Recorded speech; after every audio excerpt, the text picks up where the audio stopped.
canabka weyn muuqaalkeedii oo maaragtay laleeyahay Mrs. Wall ayaa ka faafisay.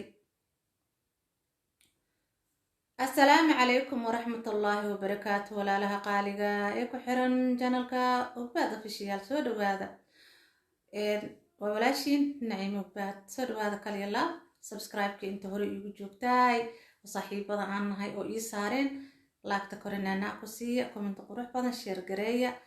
inta igu soo biiraysay naanaa ku siiya suulka, subscribe-kana ii saara, gambaleelkana furta, siina share gareeya. waxaan la yaabanahay gabadhii la wareysanayay ee tiri canabka weyn ayaan walaalanahay.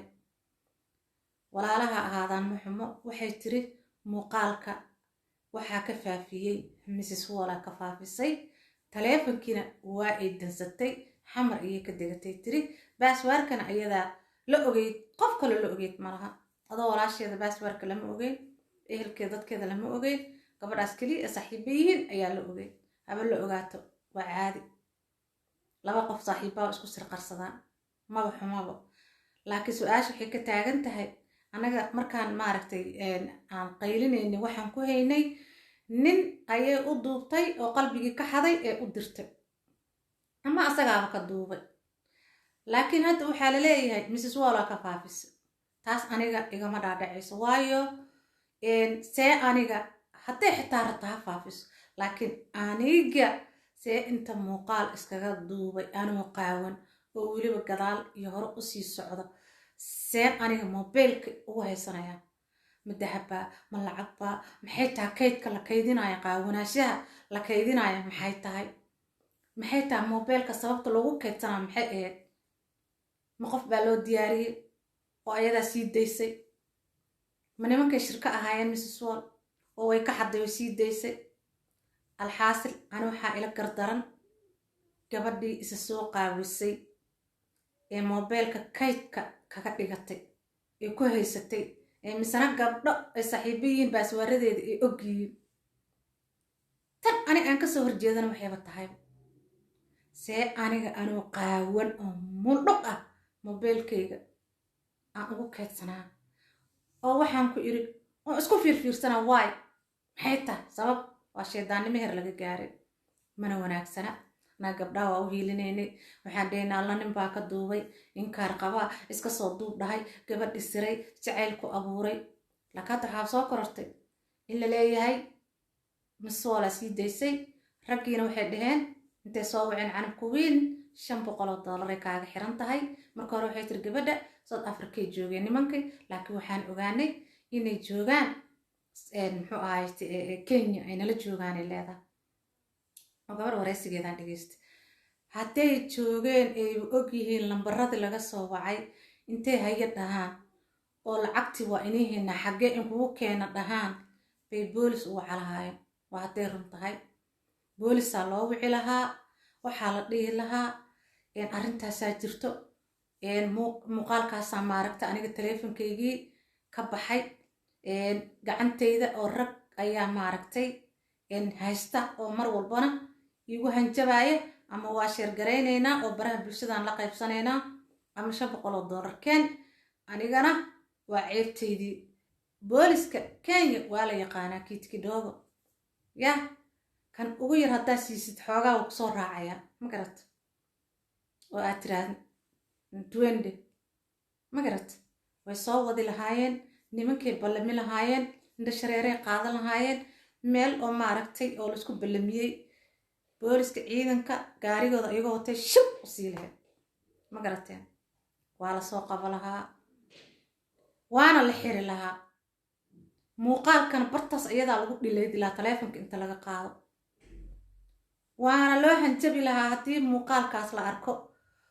oo xataa laga yaabo hadday meel kale ay kusii jirta ama qof kale oo qofkaas usii dirsaday, waxaa la dhihi lahaa carar muuqaalkaas haddaan aragno inta sharciyada laga qaado yah oo la garaaco, ayaa la dhihi lahaa haddii muuqaalkaas ay gabadhaas ay leeda aan aragno, ogow xabsi abadan ayaad ku jiraysaa oo lagu garaacaya. ninkaas muuqaalka ma soo dhigeen, muuqaalka hortiisna oo maaragta lagu dhiliiday mid kale ma keeneen. wuu baqi lahaa, wuu cabsa lahaa, marka say ku dhacday inay Mrs. Wall ay sii daysay muuqaalkii ee rag la shirgareysay aniga taas igama dhaadhacayso la-anna gabar waa hataa haddii ka fakato waxaa ila sii qaldan qofka muuqaalka kayd ka dhigtay ee asagoo qaawan muxuu ka faa'iidaa maxay tahay faa'iidada ugu jirto muuqaalka intuu iska duuba qaawanaan oo mul dhaqo sida hooyis u dhash see moobeelkayga ugu haysanaa miyaanan yaxyaxaynin miyaanan muslim ahayn anigaan cawradeeda inaan isdaawado ilaahay raalli kama ahan mana wanaagsana mana fiicno yaa marka aniga say ila tahay ama sida maaragtay ee dadka ee maaragtay caqliga qabo ee maaragtay u qiyaaseen aniga sidaan is leeyahay ayadaa muuqaalka iska duubtay dirtay amaba nin baa ka duubay waayo qofta gadaal iyo hore ayuu socotaa sii soo soco yaa qaybta oo maaragtay muxuu ahayd ninka koolka kula sheekaysanayana